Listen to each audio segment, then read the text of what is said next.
Saudara, bekerjalah, yang giat, carilah uang, tapi setelah dapat ajak ngomong tuh duit. Bagaimana ajak ngomongnya? Gini, duit, setengah mati gue nyari lo duit lo. Sore, pagi, siang, malam, peras keringat, banting tulang kaki jadi kepala, kepala jadi kaki, nyariin lo duit. Islam itu nggak adil katanya. Kenapa? Masa dalam Islam laki-laki boleh kawin lebih dari satu, tapi perempuan nggak boleh kawin lebih dari satu? Supaya sama-sama adil, boleh dong perempuan punya laki lebih dari satu. Saya bilang justru disitulah Islam itu hendak menjaga martabat manusia. Kalau seorang suami punya istri empat-empatnya lalu hamil, bapaknya jelas. Tapi kalau perempuan satu punya suami 4 lalu hamil, bapaknya yang mana ya? Rendah martabat manusia. Ketika si bayi lahir, ibunya lihat, ini jidatnya kayak si A ini. Sudah, ini anakmu saja nih, jidatnya jidat kamu. Kata, antar dulu jidat saya, tapi kuping B nih nggak mau saya. Terkatung-katung si anak tanpa tahu kemana dia mesti manggil bapak. Ibu daftarin anak ke sekolah, Pak Guru tanya lagi, ini bin siapa Bu? Bingung lah, udah tulis Bu, bin rame-rame. Punya istri 2 pergi haji. Yang satu yang muda istrinya namanya Hasanah, yang satu namanya Khadijah. Waktu tawaf keliling Ka'bah, si suami ini nggak bisa doa apa-apa kecuali Rabbana Atina itu. Tiap putaran Rabbana Atina fid dunya hasanah wa fil akhirati hasanah. Putaran kedua Rabbana Atina fid dunya hasanah wa fil akhirati hasanah. Ini istri tuanya yang namanya Khadijah dengerin aja. Akhirnya di satu saat dia colek suaminya, Bang, mentang-mentang Hasanah bini muda disebutin melulu, saya dong disebutin dalam doa. Iya deh, ntar putaran selanjutnya suaminya blow on juga. Putaran kedua dia baca Rabbana atina fid dunya hasanah wa fil akhirati Khadijah. Yang mau jadi presiden si amat, si Baduk, bodo amat gitu mah. Ya Bu, yang penting Pak keadaan aman, bisa kerja, makan cukup, anak bisa sekolah, rapi udah. Ada rezeki dikit, kawin lagi. Umpamanya ini, umpamanya. Kalau saya melihat mah Pak, pemimpin yang paling ikhlas tuh RT sama RW. Nggak ada yang ngerebutin, berebut jadi RT kagak ada tuh. Itu pemimpin paling ikhlas jadi RT sama RW. Nggak digaji, nggak dapat fasilitas, dan pasti tempat orang cerita susah. Nggak ada orang sih habis jual tanah laporan ke RT. Nggak ada. Asal habis kemalingan tuh, rumah gua bobol Indonesia kita sakit parah kalau diurus orang yang cuma pintar tapi tidak benar. Kita perlu orang-orang pintar, tapi kita lebih perlu orang benar. Jelas? Kalau cuma pintar tapi tidak benar, itu yang sering saya sampaikan, nanti disuruh ngurus beras malah nimbun beras.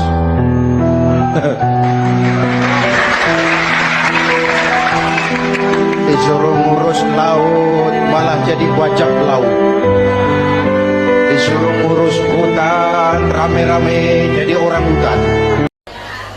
Kambing mah nyontohnya kambing, kebo nyontohnya orang, nyontohnya orang. Makanya Nabi kita orang, bukan malaikat, bukan jin, bukan dewa, manusia. Kalau manusia disuruh nyontoh manusia, itu perintah masuk akal, predispositionnya sama. Kalau disuruh nyontoh malaikat mah ribet kan. Malaikat bagaimana nyontohnya, dia mah tidur kagak, makan kagak, sama duit budek, sama perempuan kagak open, lah susah nyontohnya. Ya, Superman tuh biar hebat nggak bisa dicontoh Superman, bagaimana terbangnya, lagian pakai celana dalam di luar, Pak. Ibu-ibu walaupun suaminya itu jelek, mukanya rebek, matanya belek, hidungnya pesek, potongannya brengsek, kalau memang merupakan suami, tepuklah dada, suamiku adalah Arjunaku. Asik. Ada dokter gigi, dokter baru. Satu sore praktek, pasiennya 4 orang nunggu duduk jejeran. Dipanggil pasien pertama, diperiksa, berlubang giginya, dicabut tanpa dibius. Yang namanya dokter baru. Pasien ini teriak, aduh sakit dok, tidak kuat, sakit. Teriakannya keras sekali. Pasien yang 3 orang yang nunggu gemetar, lari semua. Selesai dicabut, diobati, selesai, tanya, sudah selesai dok? Sudah mas. Berapa biayanya? 200.000. Loh, biasanya kan 50.000, kok 200.000? Biasanya sih memang 50.000, tapi siapa suruh kau teriak? Yang 3 lari. Yang merusak tauhid setelah syirik bisa juga berbentuk nifak. Nifak itu sifatnya, orang yang punya sifat nifak disebut munafik. Maka munafik orang yang punya 2 muka. Kalau bahasa kita, pandai bermain minyak di atas air, manis jika berhadapan, balik belakang lain bicara. Bumi kaya, laut kaya, hutan kaya. Kekayaan negeri ini dikuasai oleh negara. Itu oke lah, tapi harus digunakan bagi sebesar-besar kemakmuran rakyat. Ini amanat. Disalahgunakan, dikorupsi, dipakai buat kepentingan golongan. Yang nitip marah. Kalau yang nitip marah, dia bisa aja nyuruh makhluknya yang lain negor kita. Siapa? Merapi, Batuk, Bromo, muntah, Semeru, meriang, Anak Krakatau, demam. Jadi memutarbalikkan fakta itu kerjaan Dajjal. Yang hak jadi batil, yang batil dibilang hak, yang benar jadi salah, yang salah malah jadi benar. Tuntunan disuruh jadi tontonan, tontonan malah menjadi tuntunan. Itu pekerjaan Dajjal profesinya. Jadi kita udah capek sama konflik. Kalau kita rukun, kompak, bersatu, kita bisa berbuat banyak untuk agama, bangsa, dan negara yang kita cintai ini. Jaga kesatuan, persatuan, kerukunan, kekompakan. Beda boleh, marahan jangan. Hormati pendapat orang kalau pendapat kita pengen dihormatin orang. Gajimu 10 juta belum tentu mencukupi. Bahkan gajimu yang 100 juta belum tentu mencukupi. Kadang yang 10.000 per hari itu yang mencukupi. Kenapa? Yang mencukupi itu kata Allah, bukan itu, tapi aku yang mencukupkan kalian. Gampang hidup itu, nggak usah rumit. Jangan kemudian kesana kesini pusing cari uang. Enggak. Tidak semua orang punya gaji, tapi semua orang pasti punya rezeki. Jangan rakyatlah yang disuruh hemat, pejabat. Kalau rakyat udah segini-gininya Pak, pemerataan terhadap hasil kekayaan alam ini buat kemakmuran rakyat sulit terjemah kalau mental-mental serakah gentayangan. Itu kalau di dalam dunia binatang, serakah itu simbolnya monyet.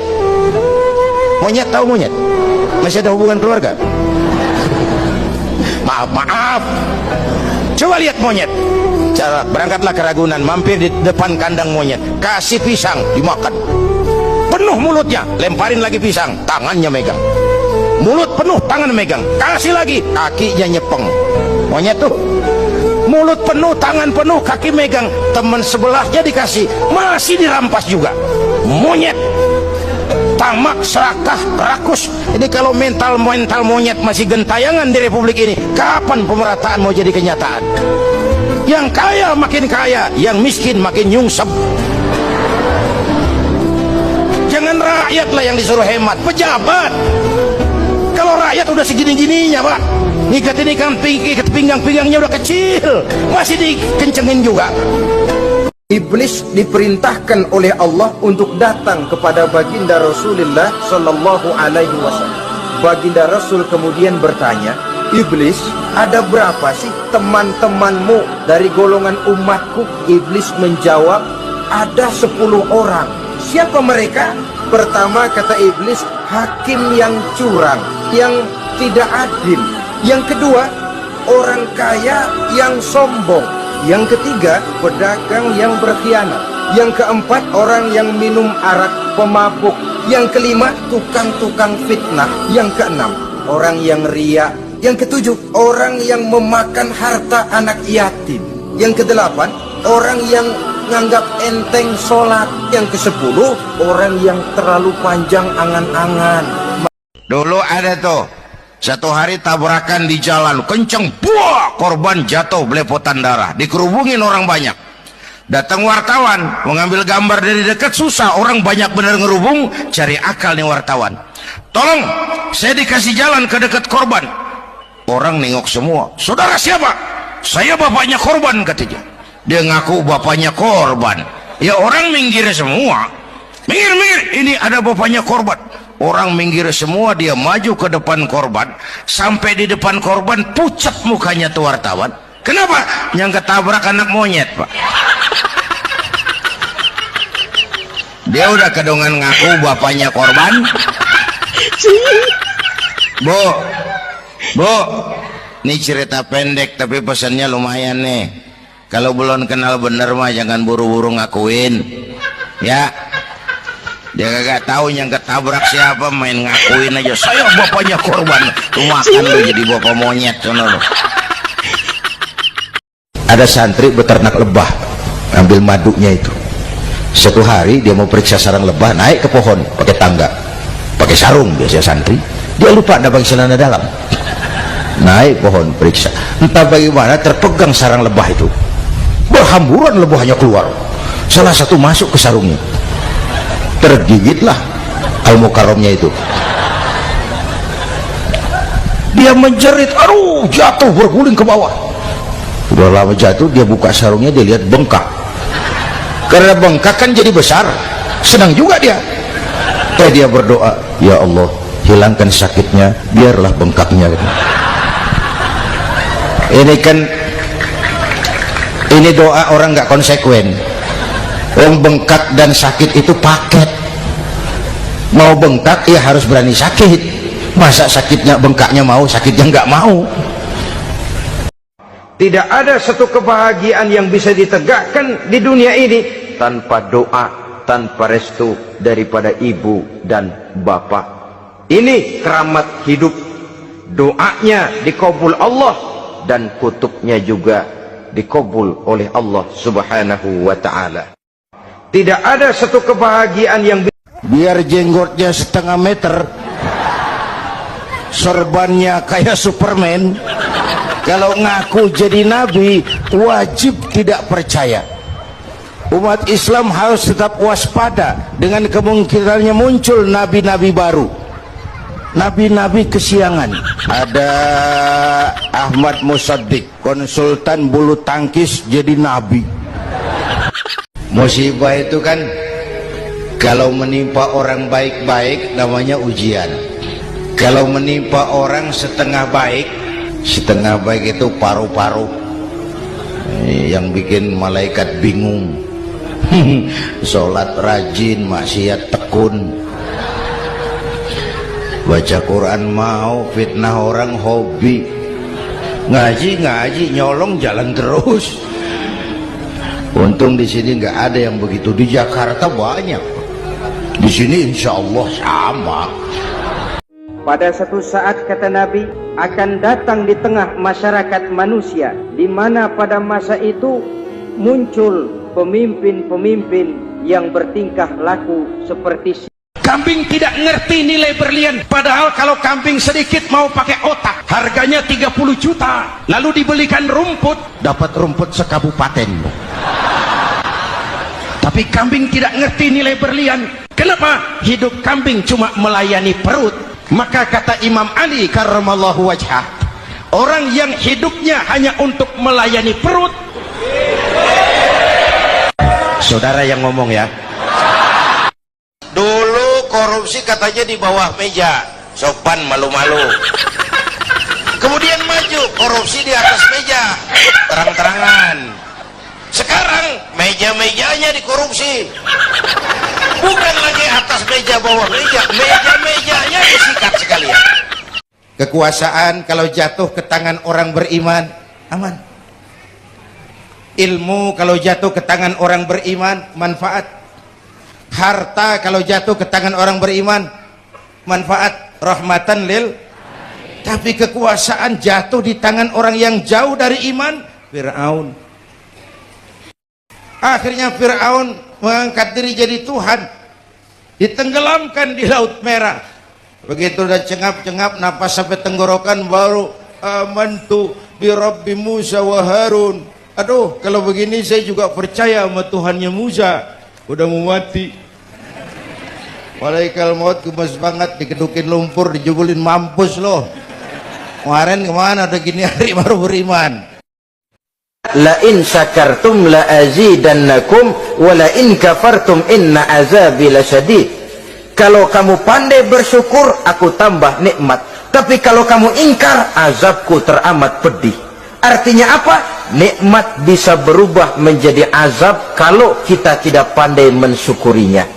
Seorang petani, dia selesai bekerja di ladang, istirahat. Dia tidur di bawah sebuah pohon beringin. Di sebelah pohon beringin itu ada pohon labu. Dia berpikir, kalau saya lihat-lihat Tuhan nggak adil katanya. Masa pohon beringin pohonnya besar, buahnya kecil. Pohon labu pohonnya kecil, buahnya gede. Tuhan bukan arsitek ulung ini. Baru dia selesai berpikir Tuhan tidak adil, jatuh sebutir buah beringin tepat menimpa hidungnya. Dia terkejut. Kalau begitu saya sadar katanya, Tuhan benar-benar adil. Coba kalau buah beringin segede buah labu, waduh, kayak apa muka saya ini. Bu, ini korupsi susah diberantas. Kenapa? Karena petinggi-petinggi kita disiplinnya takut sama atasan, tapi nggak takut sama Tuhan. Persis kayak anak muda naik motor tengah malam ngebut. Wah, lampu merah nyerobot terus, di stop sama polisi. Prit, iya pak. Minggir, siapa? SIM ada pak. STNK punya pak. Tahu lampunya merah? Tahu pak. Kenapa jalan terus? Saya kagak tahu, ada bapak. Enteng banget nyahutnya kayak orang kagak salah. Kan disiplin kalau ditongkrongin doang. Bu, hati-hati, jaga akidah, wariskan kepada anak-anak kita. Coba lihat orang yang punya duit sama yang enggak punya duit, jangan gaya hidupnya, gaya jalannya aja lain. Allah tidak melihat potonganmu. Allah tidak melihat hartamu. Yang Allah lihat itu adalah hatimu dan amal perbuatanmu. Orang kaya itu siapa sih? Yang banyak duit? Belum tentu. Yang kebunnya di mana-mana ngebelata? Belum tentu. Yang pabriknya selebar-lebar? Belum tentu. Yang punya segala macam peternakan, dari peternakan gajah sampai peternakan kutu?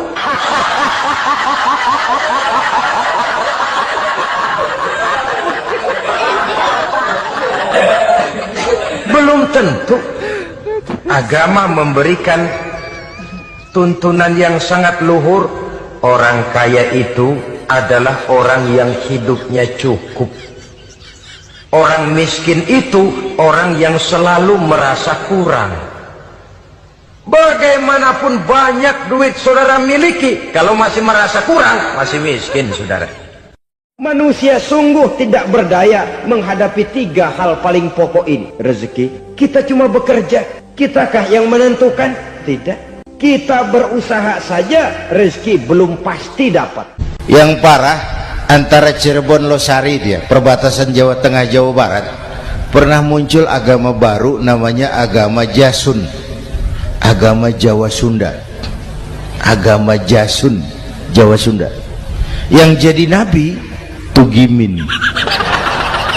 La haula wala quwata. Saya bilang ini jangan jadi nabi, jadi kiai juga nggak angker ini. Al Mukarram Bapak Kiai Tugimin, nggak enak. Yang lebih nggak enak selawatannya loh itu. Kalau kita kan tadi nikmat tuh, ya Habibi ya Muhammad, nikmat rasanya tuh. Coba ganti sama yang tadi, wah enggak, ya Habibi ya Tugimin, nggak enak tuh. Musibah itu kan kalau menimpa orang baik-baik namanya ujian. Kalau menimpa orang setengah baik itu paru-paru, yang bikin malaikat bingung. Sholat rajin, maksiat tekun, baca Quran mau, fitnah orang hobi, ngaji nyolong jalan terus. Untung di sini nggak ada yang begitu. Di Jakarta banyak. Di sini insya Allah sama. Orang separuh seperti itu kalau dapat musibah itu namanya teguran, bukan ujian. Kenapa ditegur? Lalai. Nah, kalau orang jahat dapat musibah itu namanya persekot, uang muka tanda jadi. Jadi gini, orang itu kalau biasa susah, ketemu susah, enggak kaget Pak, mentalnya kuat. Saya santri biasa makan kangkung, datang ke rumah temen dikasih kangkung, loh makanan saya ini, dikasih daging ayam nambah. Orang tuh kalau biasa susah enak. Saya santri biasa tidur di masjid, disuruh nginep di hotel, pules Pak. Tapi yang biasa tidur di hotel suruh nginep di masjid, encok. Hidup ini perjuangan, mau sukses harus berani susah. Ketua masjid bapaknya, bendahara anaknya, sekretaris mantunya, Bilal besannya, kolbeduk engkongnya. Pokoknya asal masih ada garis keturunan masuk, tidak minggir. Iblis tidak senang ada orang kaya tidak sombong, tapi iblis paling senang kalau ada orang kaya sombong. Lebih senang lagi iblis kalau ada orang miskin sombong. Masya Allah, orang kaya sombong, walaupun iblis senang, orang masih bilang pantas saja dia sombong, kaya apaan aja punya. Udah miskin sombong, kira-kira yang disombongin apa? Penyakit yang namanya stres lalu menjadi stroke itu umumnya karena orang kehilangan keikhlasan. Tetangga sebelahnya beli TV, dia demam, panas dingin. Temennya naik jabatan, dia masuk rumah sakit. Temannya beli rumah, dia mati. Tidak ada penduduk neraka ditanya, kenapa kamu masuk neraka? Tumor Pak. Tidak ada. Tidak ada. Sehebat-hebatnya penyakit zahir cuma merusak dunia, tapi penyakit batin merusak dunia, menghancurkan akhirat. Sombong, penyakit batin. Di dunia dijauhi orang, di akhirat neraka tempatnya. Ada orang dititipin jabatan oleh Allah sombong. Ada enggak pejabat sombong? Ada. Namanya Fir'aun. Kita ini kadang-kadang pede, terlalu lewat pedenya. Sujud nggak pernah, sama ulama jauh, sama habaib jauh, ke taklim nggak pernah datang, tiap hari bergelimang dosa. Begitu kena musibah, nyohor. Gua lagi diuji nih. Siapa yang uji lo? Lah kagak sekolah, ulangan. Mau naik kelas berapa nantinya? Yang menyebabkan hati jadi mati dan doa tidak terjawab. Tiap hari kamu makan nikmat Tuhanmu, tapi kamu tidak pernah mau bersyukur kepada Allah Subhanahu wa ta'ala. Nikmat Tuhan kita doyan banget, Tidak pernah sehari dan sesaat pun terlepas diri dan hidup ini dari nikmat-nikmat yang diberikan Allah. Sikap hidup seseorang dibentuk oleh keyakinan yang dimilikinya. Sebagai muslim, keyakinan kita berpatri pada dua kalimat syahadat. Asyhadu an la ilaha illallah wa asyhadu anna Muhammadar Rasulullah. Kalimat ini membentuk perilaku kehidupan.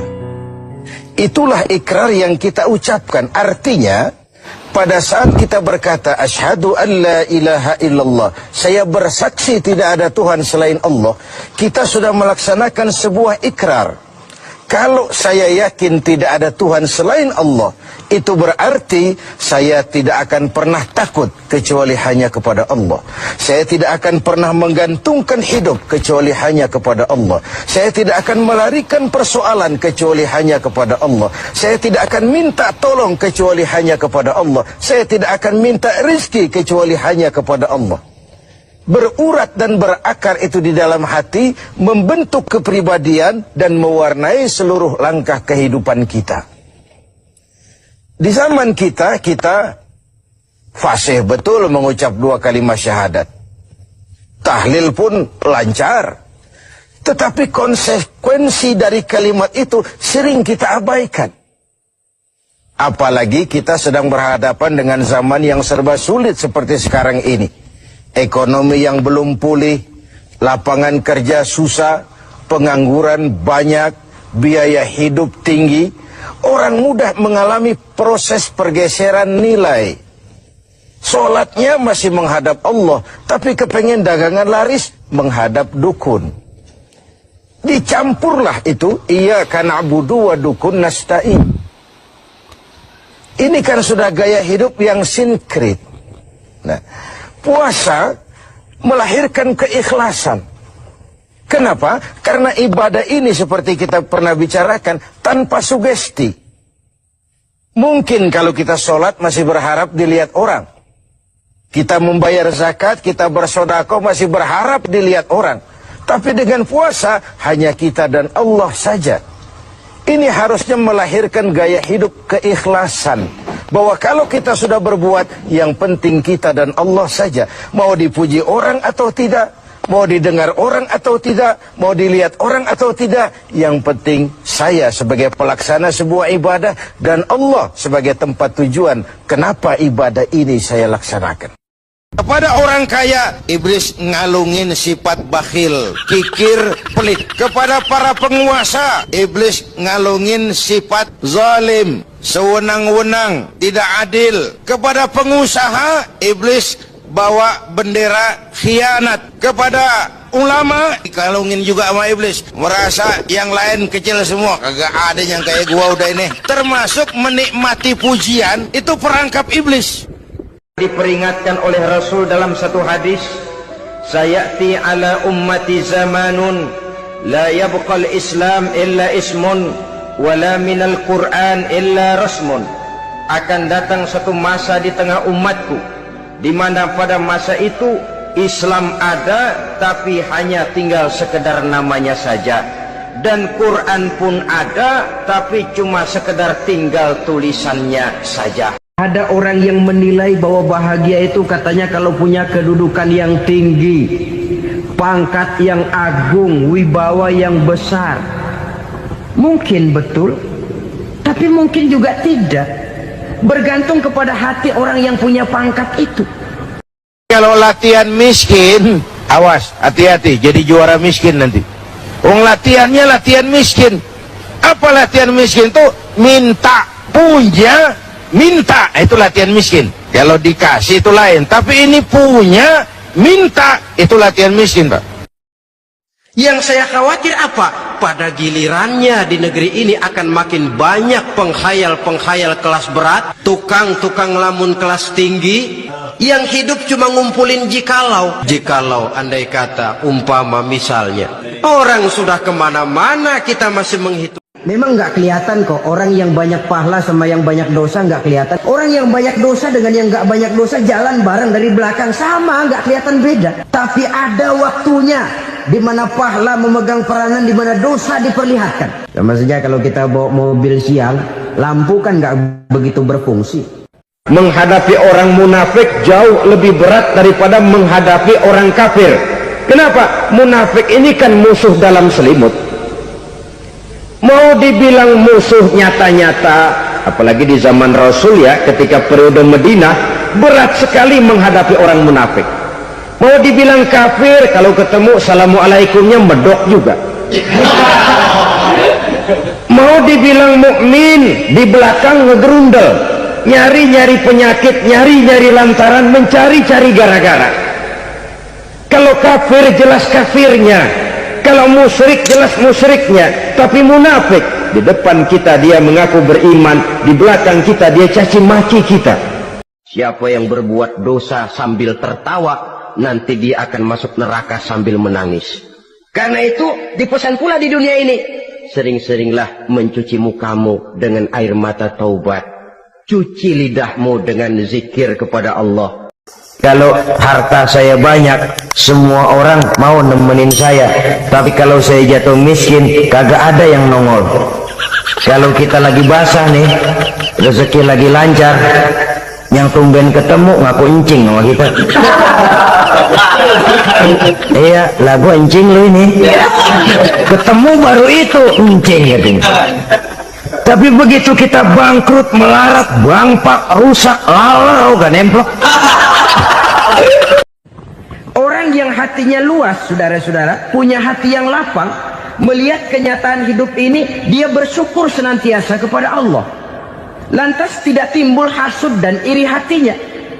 Oleh karena itu, jiwanya selalu lapang. Kalau tidak, cupik hati namanya. Dangkal pandangan, tidak senang melihat orang lain dapat nikmat, dan itu sering dijadikan Manusia. Kadang nafsu menang, kita turun lebih kayak binatang, bahkan lebih rendah daripada binatang, lebih buas daripada binatang. Sak buas-buasnya sapi, makanannya cuma rumput. Manusia kalau sudah buas itu aspal, kabel telepon, minumnya solar.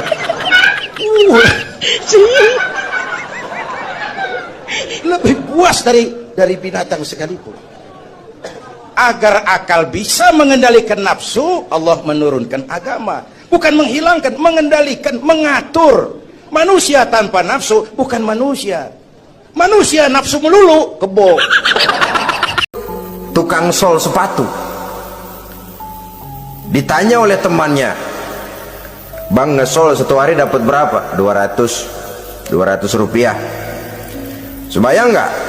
Enggak. Islam? Islam, kalau Islam mah. Kata temannya, sembayang dah, kali aja besok dapat rezeki lebih banyak. Yang benar, iya, sebab kalau orang sholat itu Allah dekat, nanti rezekinya ditambah. Bener ah? Bener. Subuh sembayang dia, habis sembayang sarapan berangkat ke tempat dia ngesol, mangkal. Dari pagi sampai jam 11 belum ada juga yang ngesol. Mulai bimbang hatinya. Katanya kalau sembahyang rezeki tambah. Tadi sembahyang subuh sampai gini hari belum ada yang ngesol. Cobaan kali, sabar. Datang sholat zohor, habis zohor nunggu lagi, belum juga ada yang datang ngesol. Udah mau pulang hampir maghrib, baru datang satu orang dandanin sendal jepit putus.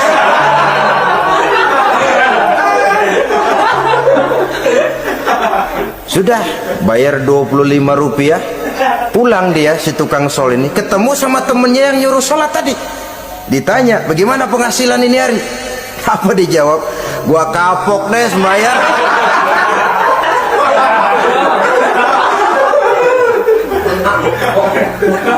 Kemarin nggak sembayang dapat 200, sekarang begitu sembayang jigo.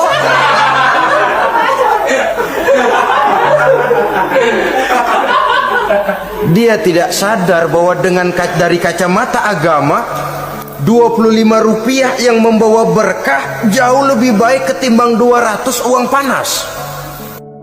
Apabila umatku telah terlalu mengagung-agungkan dunia, apabila umatku telah jatuh menjadi umat yang materialistis, segalanya diukur dari sudut keduniaan saja, nuzi'at minha haibatul Islam, maka akan dicabutlah dari mereka kehebatan agama Islam. Hilang kehebatan Islam apabila kita jatuh menjadi umat pengagung dunia, penyembah materi. Menteri-menteri Malaysia pakai mobil Proton Saga, produknya sendiri. Kita 1,3 miliar. Mudah-mudahan mobil dinas baru ini bisa meningkatkan kinerja saya, kata seorang menteri. Dodol. Apa hubungannya mobil mewah sama kinerja? Kalau memang mental bajai, biar naik Mercy juga selanang-selanang nggak karu-karuan.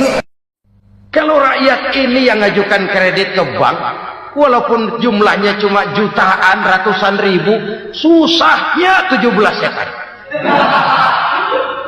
Tapi ada orang-orang tertentu yang agunannya palsu, jaminannya palsu, bawa kata belece, bukan cuma miliaran, triliunan kredit bisa keluar. Terluka rasa keadilan.